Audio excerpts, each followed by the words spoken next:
So the thing that really drew me to this symposium was the connection to Route 66.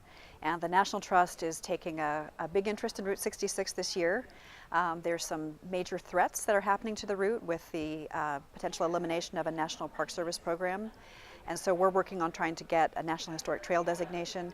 So the symposium was really a great opportunity for us to meet with other like-minded people, to learn more about Route 66, to learn more about other places that have a like-minded interest in roadside architecture, and look at ways to build partnerships.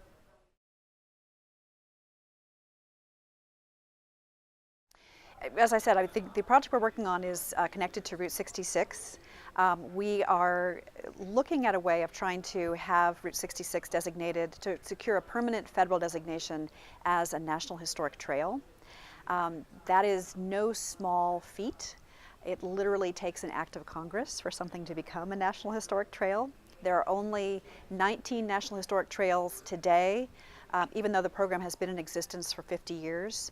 The good news is that we've made considerable progress towards getting this designation. There was a bill that was introduced by Representative Darren LaHood from Illinois back in 2017. We've gotten 21 co-sponsors for the bill, a mix of Republicans and Democrats. The bill was actually passed unanimously out of the Natural Resources Committee and is now awaiting review by the House, the Senate, and then ultimately the President.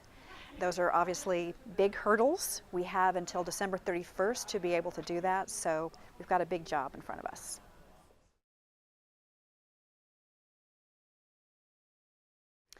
I think it's a combination of both information that we've gotten from some of the speakers. You've had some spectacular speakers here, and so I've really been learning a lot about that, things that are going to inform the way that we talk about Route 66. But I think also importantly, we're making some great connections with people that will be really, really helpful to us as we move forward with this campaign.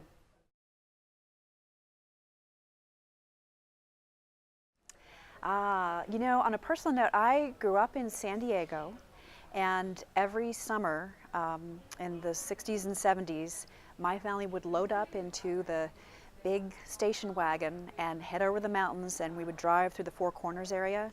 So our summer vacation was the family road trip. And so for me, it's a lot of fun to think about ways of celebrating that road trip and working on it today.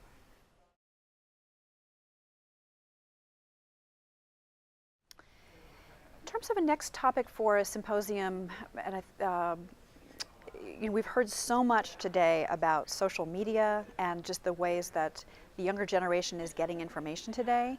So I think if there was something to help those from my generation to understand how you can actually use things like Facebook and Twitter and Instagram and Snapchat and all these other things that maybe haven't even been heard of yet or been created yet, that would be incredibly useful because I think it's becoming really the way that we need to communicate.